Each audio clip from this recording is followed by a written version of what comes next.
Hello, I'm Woodrow Wilcox. I want to talk to you about the problem of double billing in the Medicare system. There are a few ways that double billing happens to senior citizens.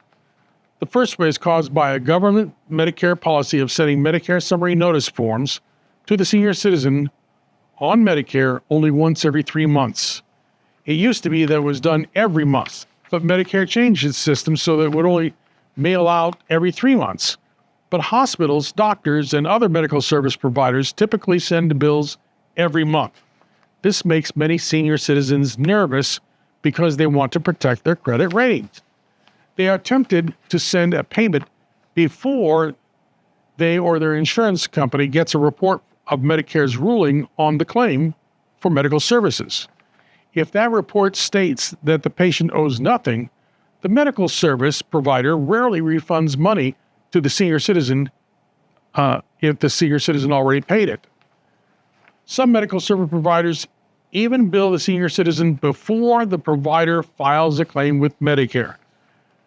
Medical service providers have several months before they have to file a claim with Medicare. So this causes a real problem. How can they bill the client when they have not yet billed Medicare and gotten a ruling from it as to whether or not the claim will be covered by Medicare? Medical service providers have a few months to file the claim with Medicare. Why don't they do it and do that before they send a bill to the senior citizen? That's my point. The second way that seniors can get billed twice is when the senior citizen's insurance company pays a bill, but the billing service used by the medical service provider does not timely record and report the payments. I had a problem like this with a medical billing firm just north of Indianapolis. I caught them billing our clients for the same money that their insurance companies had already paid the medical billing firm. The medical billing firm was not reporting the payments and was sending bills to our clients. I gathered the evidence and presented it to the doctor who headed the medical firm here in Lake County, Indiana, and he was appalled.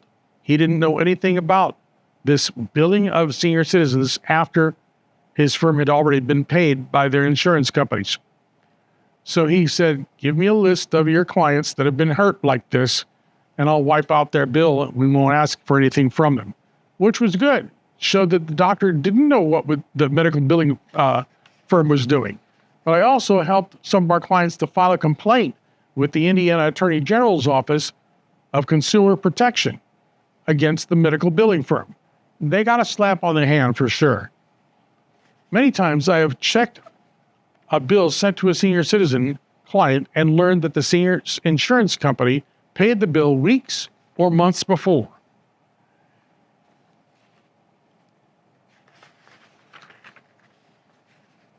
It's a really bad thing that they billed the senior citizens after the bill has already been paid by the insurance. And that is another way that senior citizens are victims of double billing. And I hope other people will learn what's going on and help put a stop to that. I think that we ought to change the rules of Medicare so that no doctor, no hospital, no lab, no other medical service provider can bill a senior citizen until the medical service provider files a claim with Medicare and gets a ruling back. And I also think that we need to regulate medical billing firms much more than we have, because I have problems getting hold of medical billing firms that are out of state. So when a senior citizen in Indiana goes to a medical firm, but they use an out-of-state medical billing firm, it's very difficult for the Attorney General's Office of Consumer Protection to reach that corporation that's in another state.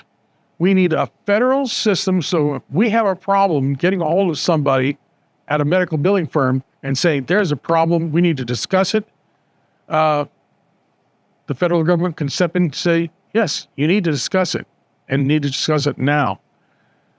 I will tell you this, that sometimes I send out letters to 5 different addresses because I search online for all the different addresses of a medical billing firm that's out of state.